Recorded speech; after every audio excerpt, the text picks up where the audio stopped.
Good morning বন্ধুরা, সবাই কেমন আছো? আশা করি ভালোই আছো। আমিও খুব ভালো আছি তোমাদের আশীর্বাদে। আজ আমি একটা নতুন রেসিপি আবারও তোমাদের সামনে এনেছি, তো শেয়ার করে দিচ্ছি। মেয়ের জন্য বানিয়েছি। দেখো এখানে আমি দেরাদুন রাইস আমি ভিজিয়ে রেখেছিলাম 10 মিনিট আগে। আর এখানে জলের মধ্যে তেজপাতা, গরম মশলা দিয়ে দিয়েছি একটা গামলায়। জলটা গরম হয়ে গেছে, উষ্ণ উষ্ণ। এবার আমি চালটা ছেড়ে দিলাম। চালটা আমি হাফ ফুটিয়ে নামিয়ে নেব। ভাত যতটা হতে একটু সেদ্ধ হয় তার থেকে অল্প টাইম আমি একটু ফুটিয়ে নেব। আর একটু দিয়ে দিচ্ছি রিফাইন অয়েল। তো এবার আমি চালটা ফুটিয়ে নিচ্ছি, সামান্য পরিমাণে একটু নুন দিয়ে দিচ্ছি। দেখো আমার রাইসটা পুরোপুরি রেডি বন্ধুরা, ঝরঝরা সুন্দর রাইস হয়ে গেছে। দেখো কত সুন্দর, একটার সঙ্গে একটা লাগেনি, পুরো ঝরঝরা হয়ে গেছে।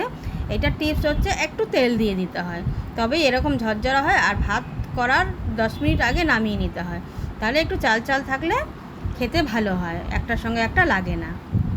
তো চলো বন্ধু, আমি এটা একটু পাখার মধ্যে রেখে দিচ্ছি, ফ্যানের হাওয়ায় আর একটু ঝরঝরা হয়ে যাবে। এবার আমি একটা ওই গামলাতেই আমি দেখো একটু ছড়িয়ে দিচ্ছি এইভাবে, ফ্যানের হাওয়ায় একটু ছড়িয়ে দিতে হবে। তো চলো এবার আমি একটা ওই গামলাতেই আমি ঘি দিয়ে দিচ্ছি। তোমরা যদি চাও মনে করো রিফাইন অয়েল আর ঘি মিশিয়ে দিতে পারো, তো আমি ঘিটা একটু দিয়ে দিচ্ছি বেশি করে, যেহেতু আমার বাচ্চা ঘি খেতে ভালোবাসে তাই আমি ঘি দিয়ে দিচ্ছি। তো এটা আমি জাস্ট বাদাম কিশমিশ দিয়ে একদম সিম্পলভাবে রান্না করব, অন্য কিচ্ছু দেবো না। ক্যাপসিকাম, গাজর এসব আমি কিচ্ছু দেবো না, তো প্লেন রান্না করছি আমি।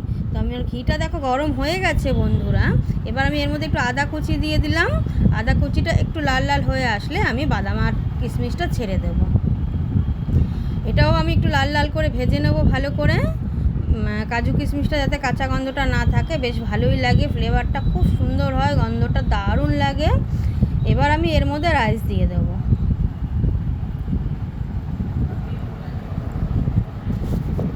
এক এক করে আমি সব রাইসগুলো এর মধ্যে দিয়ে দেবো।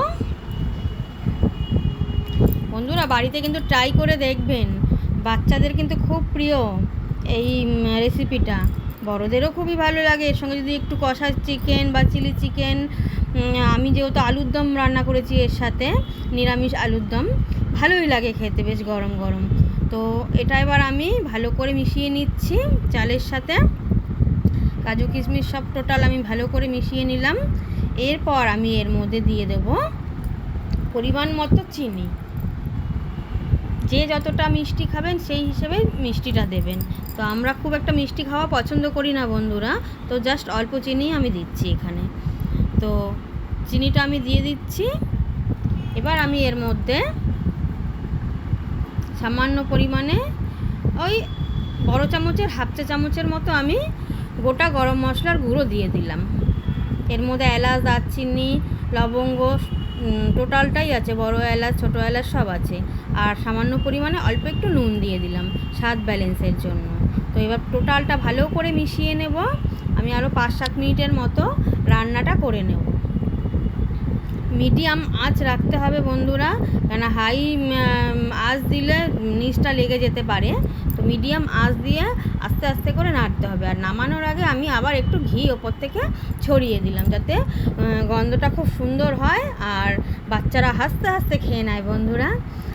খুব সুন্দর রেসিপি, সুস্বাদু রেসিপি। যদি ভালো লাগে তো লাইক, কমেন্ট, শেয়ার, ফলো করে দিও। আর যারা আমার ইউটিউব চ্যানেল থেকে দেখছো তারা সাবস্ক্রাইব করে দিও বন্ধুরা, যদি ভালো লাগে। তো চলো আজকের জন্য টাটা। নেক্সট ভিডিওতে তোমাদের সঙ্গে আবার আমার দেখা হবে। তো আমি এই আলুর দমটাও কিন্তু রান্না করে নিচ্ছি সঙ্গে। আলুর দমের রেসিপিটা আগেই আমি শেয়ার করে দিয়েছি তোমাদের কাছে, তোমরা সবাই দেখে নিও বন্ধুরা, আমার ফেসবুকে ছাড়া আছে। আর কি বলবো তোমাদের কাছে, এই যে রেসিপিটা বাচ্চা বড় বাড়ির প্রত্যেকটা মেম্বারই কিন্তু খেতে পছন্দ করে। তো চলো টাটা, আজকের জন্য রাইস আর আলুর দম টাটা। নেক্সট ভিডিওতে আবার দেখা হবে।